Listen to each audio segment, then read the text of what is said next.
Families across the country are gearing up to go back to school, some about to start. And while the days of mask mandates and remote learning may mostly be behind us, it's still not quite business as usual, as many school districts don't have enough teachers. NBC News' Kerry Sanders has the latest. It's back to school for students, but not for some teachers who are leaving the profession in record numbers. Schools nationwide are struggling to find qualified teachers, a problem exacerbated by the pandemic.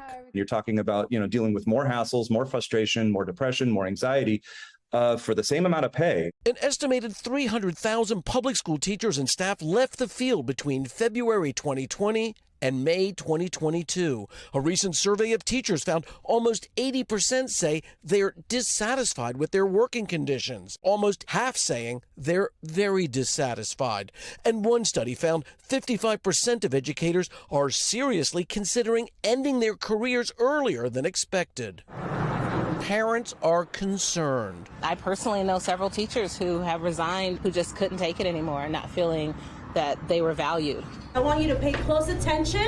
In some school districts, fewer teachers means bigger class sizes, adding stress to those still on the job. That means kids aren't getting the education they deserve and need. The education secretary telling C-SPAN that both salaries and respect for teachers have been too low for too long. You could have a master's degree and you have to drive Uber on the weekends to make ends meet.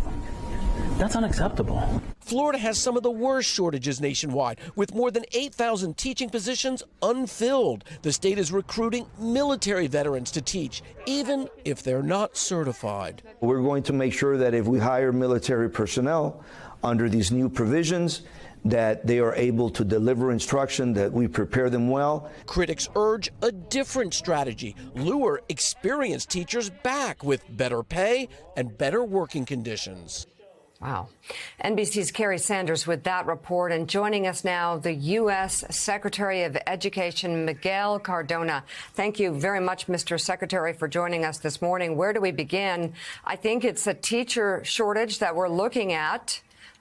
What is the administration doing to stem the tide of teachers wanting to leave the profession? Yeah. At this time of year when we're welcoming back millions of students and educators and parents are excited, that this is going to be a year full of promise and possibilities, we are dealing with a shortage issue. And as your clip showed, it's really a respect issue, too. We need to make sure we're respecting the profession, and that means competitive salaries, better working conditions, and teacher voice as we reimagine schools. Teachers make 20% less than than college graduates in other fields, and it's unacceptable. In Montana, a starting salary is $32,000. What are you going to do with that? We really need to lift the profession by making sure we're honoring our teachers, paying them a competitive salary. Teachers have proven they can bend over backwards for students. They've done that these last couple of years. We need to really lift up the profession together as a country.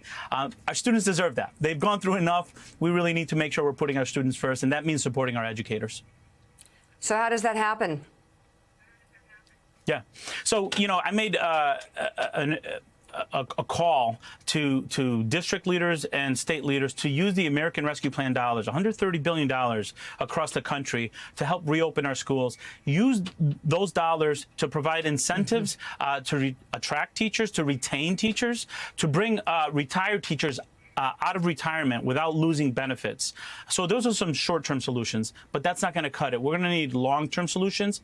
And to that, I'm saying use those dollars and invest and grow your own programs. We have para-educators that want to become teachers. We have high school students that we should be providing classes in high school, a connection to a university like they're doing in Nevada, and then have those students who are graduates of the university go back into those districts that serve them. There's so many programs out there. We need to systematize it, but that requires that we prioritize this across the country. I want our governors, our mayors, our county leaders to give it some thought. We're at the doorstep of a crisis in our country. If we don't take it seriously, we're going to have schools closing, and we don't need that. Mr. Secretary, this is an age-old conversation that's been going on for generations about teacher pay. They hold such a special place in our lives, as close and influential as anyone outside of our own families, and yet we don't pay them. And we spend a ton of money on education in this country, as you know very well, per pupil and on a gross basis when you compare it to the rest of the world. And I know teachers who are watching just in the last couple of years, $1 trillion go out the door, $1.9 trillion go out the door for Congress, and yet you can't add $3,000 or $5,000 to their salaries to keep them competitive and so that they can live, as you say, on what they make. So what is the answer to the question of why teachers' salaries can't get bumped up? Quite frankly, it's a respect issue. You know, when it doesn't become the priority, it doesn't get the attention it needs. And I want to remind you of what happened during Omicron, right? Our schools were closed, not necessarily because of COVID, but because we had to quarantine educators that were close contacts. When our schools closed down, our communities closed down. It's unfortunate that we're still talking about this, as you said.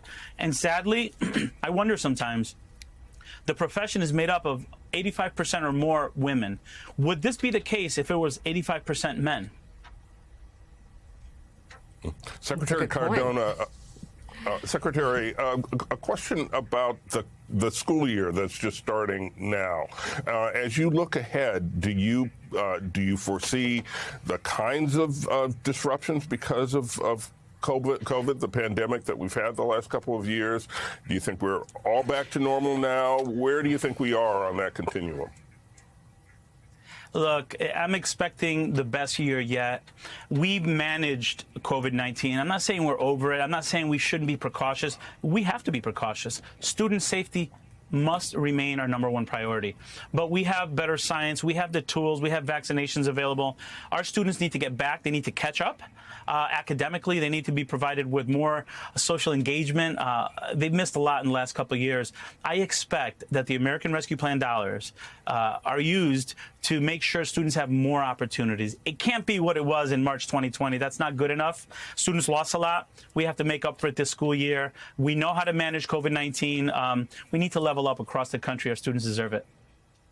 So, Mr. Secretary, before you go, I just want to end where we started and talk about teacher pay, because you're saying that there is money allocated in this latest legislation that could be used for teacher pay. Right. But what else could it be used for? What are they taking from in order to raise teacher pay? And should something more targeted and focused in terms of legislation be passed to raise teacher pay? Because chances are not everybody's going to make the same decision across the country as to how to allocate that money. Right. You know, we'd welcome that. I've talked to parents across the country, and what they're telling me is they want to make sure their children can catch up this year. They want to make sure that there's a highly qualified teacher standing in front of that classroom to provide them the support that they need. So, yes. And I'll say the federal government, we pay for about 10% of education nationwide. The state and local government pay the rest. But in that 10%, you've seen a level of urgency from the president and the administration to lift up the profession, to provide American Rescue Plan dollars. I want to see the same level of urgency from states and local leaders to make sure that teachers are getting what they deserve because they serve such a critical role in the development of our country. Mr. Secretary, as you look back now with some hindsight, a couple of years or so, looking back on how we handled our schools, of course, at the beginning of this crisis, we didn't know what was coming. We didn't know how dangerous coronavirus was. But as you review with the people in your department, do you think the schools should have opened sooner with fewer restrictions now that we know about masking, now that we know about kids tolerating coronavirus better than it did? Could kids have come back? Could they have been retained? Could we have not had this sort of, in some ways, lost generation of kids because of coronavirus? You know, I certainly don't believe it's a lost generation at all. If anything, as a father of 2 teenagers, my children developed skills that, unfortunately, it took a pandemic, but they're able to now understand and appreciate the experiences that they have in their school, and they're coming out stronger. But it's incumbent upon us to make sure academically we're catching up our students this year and providing them the support that they need. And to respond to your question, you know, when the president took office, 46% of our schools were open full time, less than half. By November, over 99% of our schools were open full-time for in-person learning. So we pushed to open up our schools safely. Different community, it's a local decision, so I can't speak about the whole country. I can tell you there's some places that I wanted to see their schools open quicker because we had vaccinations, because we knew what to do. But I can't speak for local communities and local contexts. What I can tell you is from day one, the president and myself made sure reopening schools was our priority. The president prioritized vaccinations for educators that summer, and we were able to reopen our schools. And now reopening is the baseline. We have to do better for our students. They deserve it. They've missed out on a lot. Parents are asking for it, and the funding is there from the federal level. So we need to level up our system of education in this country. Secretary of Education Miguel Cardona, thank you very much. We'd love to check back in with you, so come back soon.